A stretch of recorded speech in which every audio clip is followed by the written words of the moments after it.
घर का बंटवारा। अरे विनोद, तूने हलवाई को सारा सामान तो दे दिया है ना? अक्षय की शादी में कोई कमी नहीं रहनी चाहिए। आखिर सबसे छोटा भाई है तुम सबका। हाँ माँ, आप चिंता मत करो, मैं पूरा ध्यान रखूंगा।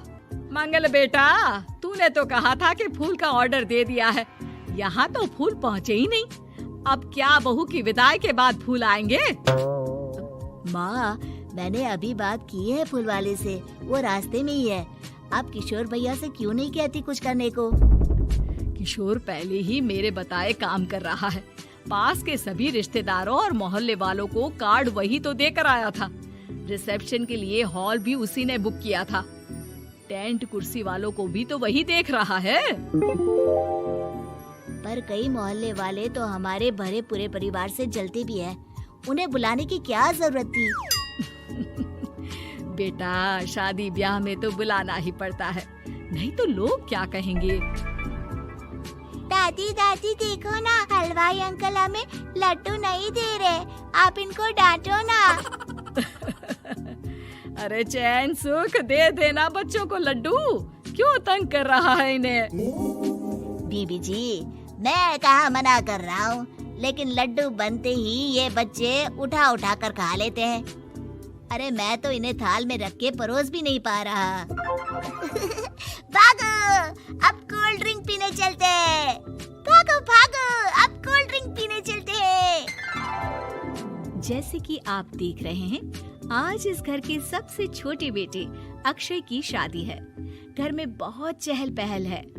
कुलभूषण की बीवी कमला को फुर्सत ही नहीं है कामों से, लेकिन कुलभूषण और घर के बाकी लोग कहाँ हैं? आइए देखते हैं। अजी, आप यहाँ आराम से बैठकर गाने सुन रहे हो और घर में अभी तक इतने काम बचे हैं करने को। अरे भाई, मेरे सबसे छोटे बेटे की शादी है, इसके बाद तो मैं अब चिंता मुक्त हो ही जाऊंगा। और फिर घर में तुम हो, बेटे बहुएं हैं, तुम लोगों के होते हुए मैं क्यों काम करूं? मैं तो शान से बेटे की शादी में जाऊंगा तैयार होकर। अरे ठीक है, अब आप आराम ही कीजिए। एक बार अभिषेक की बीवी आ जाए, फिर मैं भी आराम करूंगी और मेरी चारों बहुएं पूरे घर की जिम्मेदारियां संभाल लेगी। इतना कहकर कमला वापस अपने काम में लग जाती है। बेटा भी, तू अब तक तैयार नहीं हुआ? किससे बात कर रहा है फोन पर? तैयार कैसे हूँ? सैलून जाने से तो आपने मना किया है, क्योंकि मुझे हल्दी लग चुकी है। भाभीयों को देखो, सुबह से पार्लर में है। अक्षय की शादी हो जाती है और नंदिता बहू बनकर घर आ जाती है, लेकिन इस घर की खुशियों को मानो किसी की नजर लग गई थी। नंदिता के आने के बाद आए दिन घर की शांति भंग होती रहती। अपने माँ बाप की इकलौती बेटी को इतने बड़े परिवार की जिम्मेदारियां कहाँ संभालनी थी। अभी देखो ना, मेरे हाथों की मेहंदी भी अभी नहीं उतरी है और तुम्हारी मम्मी ने मुझे घर के कामों में लगा दिया। मैंने सोचा था कि घर की सबसे छोटी बहू होने के कारण मुझे सब पलकों पर बिठा के रखेंगे, पर यहाँ तो पलक झपकने की भी फुर्सत नहीं मिलती। देखो नंदू, शादी के पहले ही मेरे घर वालों ने तुम्हें और तुम्हारे पेरेंट्स को बता दिया था कि मैं जॉइंट फैमिली में रहता हूँ, तो फिर अब ये शिकायत क्यों?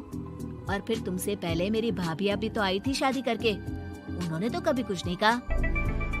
नंदिता तब तो चुप हो जाती है, लेकिन ऐसा बहुत दिनों तक नहीं चलता। अरे नंदिता, माँ बाबूजी की दवाई का टाइम हो गया है, उन्हें दवाई दी आओ और उसके बाद सबके लिए नाश्ता बना देना। पर भाभी, मैं तो अभी अपना फेवरेट सीरियल देख रही हूँ, प्लीज मेरी जगह आप कर लो ना ये काम। ठीक है, मैं तेरी जगह माँ बाबूजी को दवाई दे आती हूँ और नाश्ता बना लेती हूँ। तू मेरी जगह पूरे घर की डस्टिंग करके 5 बच्चों को स्कूल के लिए तैयार करके भेज देना और दोपहर का खाना बनाने के बाद कपड़े धोकर सुखा देना। उसके बाद हम दोनों मिलकर बाजार जाकर सब्जी ले आएंगे, फिर डिनर की तैयारी कर लेंगे और उसके बाद बस भाभी, मैं माँ बाबूजी को दवाई देकर सबके लिए नाश्ता बना देती हूँ।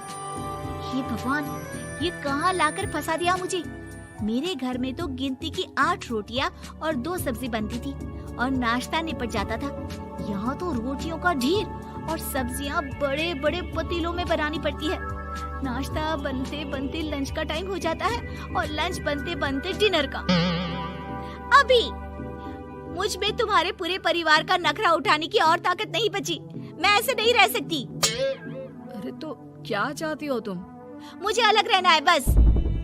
तो ठीक है, हम कल ही शिफ्ट हो जाएंगे किराए के घर में। इतना बड़ा घर होते हुए हम किराए पे क्यों रहेंगे? ना जी ना, घर में ही दीवार खड़ी करो अपने हिस्से के आगे। घर के साथ साथ घर की खुशियों में भी दीवार खींच जाती है। ऐसे ही कई महीने बीत जाते हैं और नंदिता माँ बन जाती है। बच्चे के आने से अभिषेक के कंधों पर खर्चों का बोझ आ पड़ता है। अभिषेक का बोझ कम करने के लिए नंदिता भी पार्ट टाइम जॉब कर लेती है, लेकिन इससे उसके सर पर नौकरी, घर और बच्चे की जिम्मेदारी बढ़ जाती है। नंदिता, ये क्या है? तुमने घर भी ठीक से साफ नहीं किया, ना ही मेरे कपड़े धुले हैं। चिंटू के बाल भी कटवाने जाना था, देखो उसके बाल कितने बढ़ गए हैं। अरे करती क्या हो पूरा दिन तुम? मैं करती क्या हूँ? तुम्हारा नाश्ता और लंच बनाने के बाद चिंटू को डे केयर सेंटर पर छोड़ कर आती हूँ, फिर खुद ऑफिस जाती हूँ। पूरा दिन काम करके आने के बाद बिना आराम किए बाजार से सब्जियाँ लेकर आती हूँ, घर आकर खाना बनाती हूँ, चिंटू को देखती हूँ और क्या करूँ मैं? तो किसने कहा था अपने सर पर इतने काम लेने को? मत जाओ ऑफिस। ऑफिस जाए बिना घर के खर्चे कहाँ से पूरे होंगे? चिंटू की डे केयर का खर्च, उसके लिए बेबी फूड का खर्च, प्रेस वाले का खर्च, ये सब तुम्हारी सैलरी से होता नहीं है। अगर परिवार से अलग नहीं होती तो इतनी मुसीबतें नहीं उठानी पड़ती तुम्हें परिवार के साथ मिलकर काम करने में दिक्कत थी, लेकिन काम तो अब भी बहुत है तुम्हारे सर पर। चिंटू को भी डे केयर भेजने की जरूरत नहीं पड़ती। उसको गोद में खिलाने के लिए दादा दादी और घर के सभी बड़े होते। उसके साथ खेलने के लिए उसके भाई बहन भी होते। मेरे तीनों बड़े भाइयों के बच्चे भी बड़े हुए हैं, लेकिन बिना महंगा बेबी फूड खाए, क्योंकि मेरी माँ और भाभियाँ बहुत अच्छे से जानती है कि बच्चे को क्या खिलाना चाहिए। बिजली के बिल जैसे खर्चे भी सब मिलकर बांट लेते थे, लेकिन तुम्हें तो सबसे अलग रहने में ही मजा आता है, तो अब शिकायत क्यों करती हो? बस करो अभिषेक, बस करो। मैं मानती हूँ कि मैं गलत थी। मेरे एक गलत फैसले ने हमें बिल्कुल अकेला कर दिया है सबसे। एक घर में होते हुए भी हम बाकी परिवार से अजनबियों की तरह रह रहे हैं। अभिषेक और नंदिता की सारी बातें घर के बाकी लोगों को सुनाई दे रही थी। तभी कमला बोल पड़ती है। अरे नंदिता बहू, किसने कहा कि तुम अकेले हो? तुम्हारा इतना भरा पूरा परिवार है ना तुम्हारे साथ। हम तो बस ये चाहते थे कि तुम अपनी गलती समझ जाओ।